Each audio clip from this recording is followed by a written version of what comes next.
cool. But I'm just going to introduce the next act, and we're just going to keep this rolling. So welcome, everybody, and thank you for coming. Next up, I'm going to reintroduce Ken, who you already met briefly. But Ken, welcome. You're up.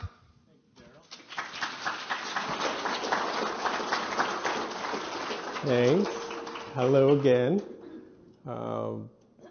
Yeah, I knew when Allie came to me with this idea that there was no way I was going to get out of performing, much as I would love to. And like Daryl was saying, I mean, I have no traditional talents. I don't sing, I don't dance, I don't act, I don't play an instrument.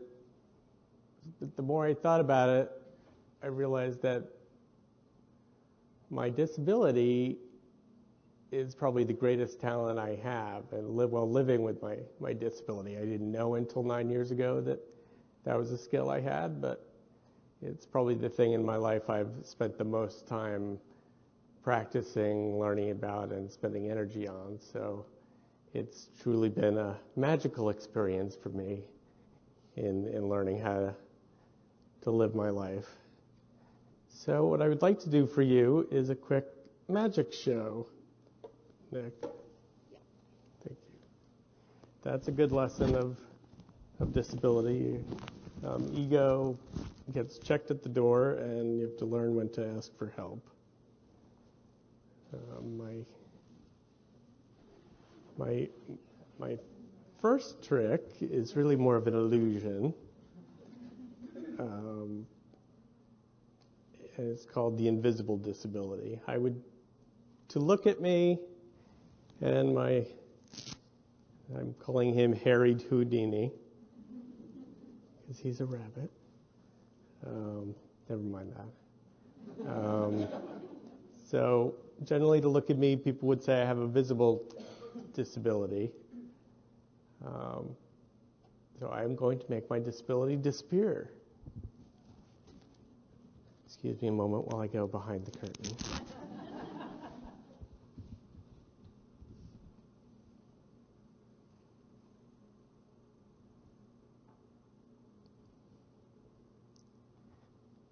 Ta-da!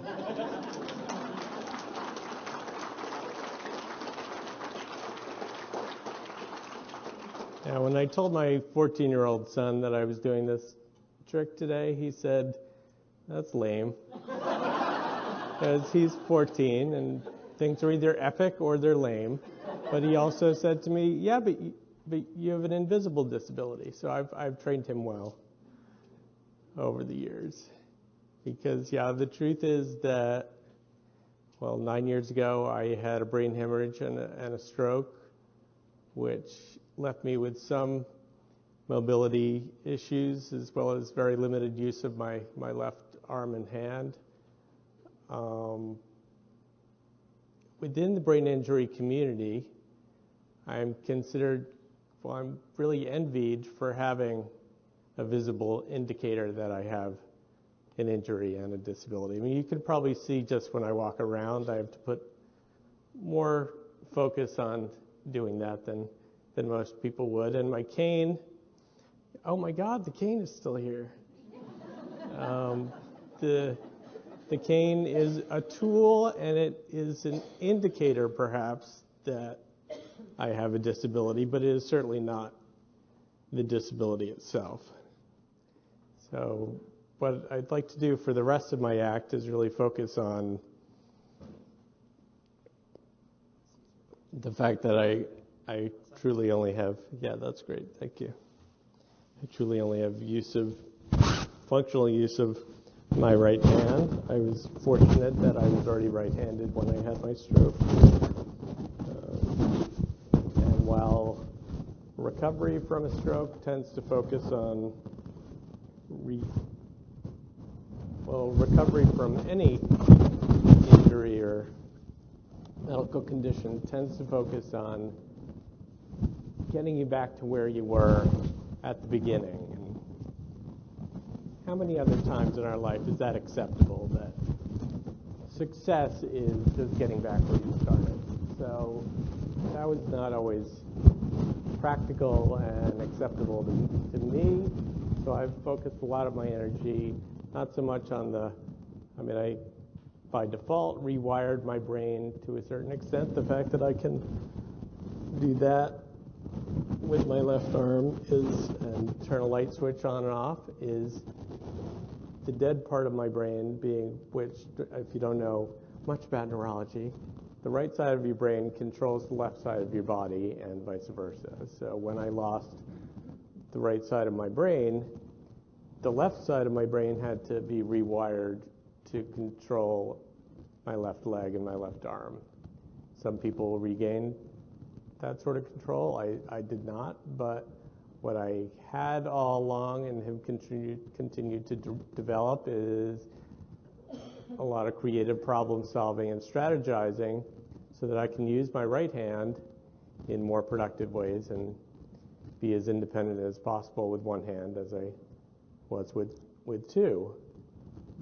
So what I'd like to do now is what I at first was thinking of as a one-handed magic act, but seems unfair to my left hand and also disingenuous to amputees. Is yes, I am fortunate enough to still have my left hand.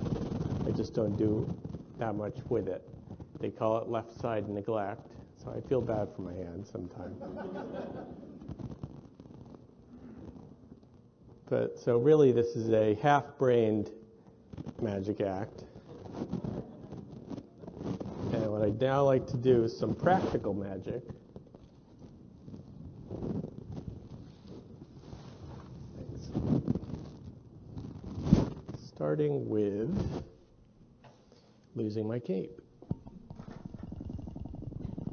Every morning for breakfast, I have a yogurt.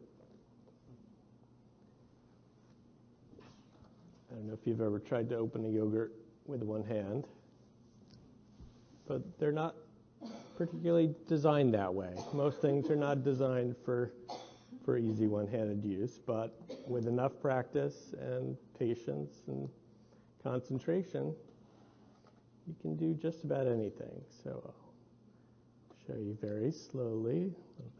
Chobani's spit a little bit more than, say, Trader Joe's, but very slowly. Always, everything I do slowly, but that's helpful.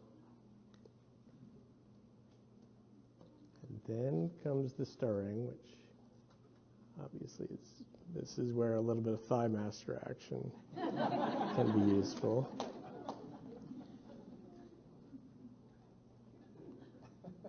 And breakfast is served. Yeah. Thank you. Now, along with that sort of strategizing for the little problems that come up in day-to-day life, and as Ellie demonstrated, asking for help is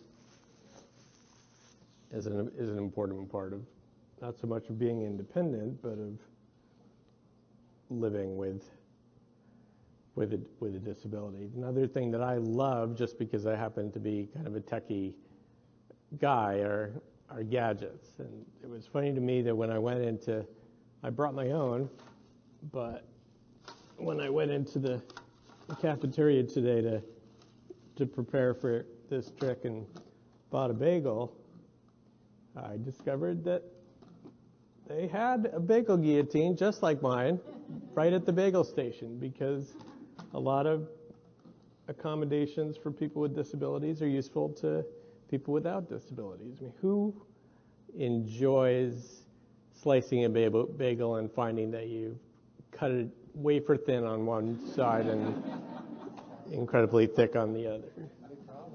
So somebody came up with this genius idea of a bagel guillotine. So all you do is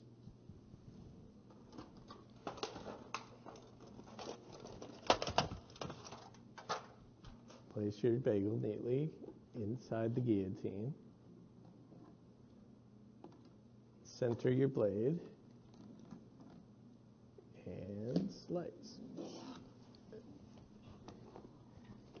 Again, my legs together help. Ta-da! Nicely placed. Anybody want a bagel? I have no toppings, and spreading butter and cream cheese is not my greatest skill either. I have a special cutting board at home that has edges on it to keep bread slices and other things from sliding off. And I like plates with edges as well. I'm not going to do this because it's not particularly work friendly. Nobody likes that guy who cuts his nails at his desk, but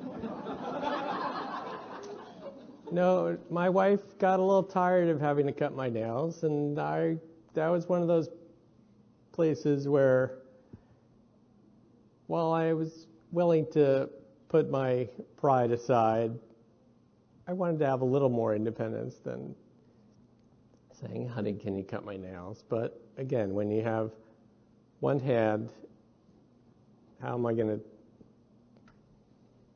take regular clippers, which are inside this contraption, but again, some genius engineer decided there are enough people out there, like Ellie was saying, 20% of the population or so have a disability, not this particular one, but so this is a way that I can position myself and press down and do a little bit of manscaping.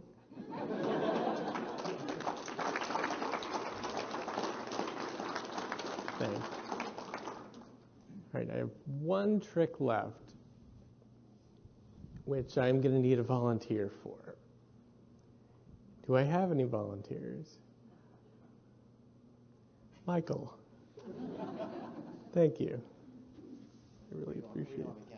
I guess with your back to the wall, as scary as that sounds, this is a trick I call the sound of one hand clapping. It's something I developed with my son. Another thing that I've had to learn over the past 9 years is how to really participate with my family and my kids as they get older. So having little fun things like this made that transition easier. Now, clapping in a situation like this is not something I can do with both hands. I've got my cane, so I will do some floor pounding. I'll do some leg patting. I have no idea what kind of a sound that makes, but if you can imagine Mike as my 12-year-old son, Gus, this is something we do together periodically just because it makes him laugh. So Mike, I think what we probably need to do is take my mic, and I'm going to let you do it yourself. Maybe put it sort of belly button height on your shirt. Right about there? Well, you probably have to clip it on. This is Okay. This is getting exciting. This is a four-handed problem in a three-handed world. So, all right, I think that'll work. So if you could put both, and you don't have any injuries in your hands? I don't. No needles sticking out anywhere? So yeah, you could put I can maybe use that clipper you had. put your hands out facing each other. Like this? Yes. And about that distance apart is good. So I'm going to start slowly and then work my way up. But the way the sound of one hand clapping or the sound of three hands clapping works is I use my one good hand to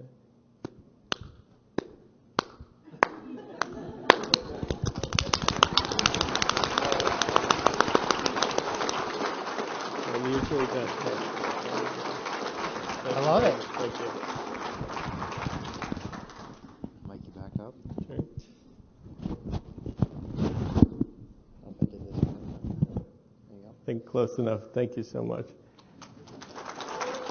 And thank you. That's my show for now. It's ever growing. Thanks, Val. Hello, hello. Oh, good. Everybody, thank you. Another round of applause for Ken. That was great. Ken, I didn't know you were a magician, which is amazing. Actually, so our next act is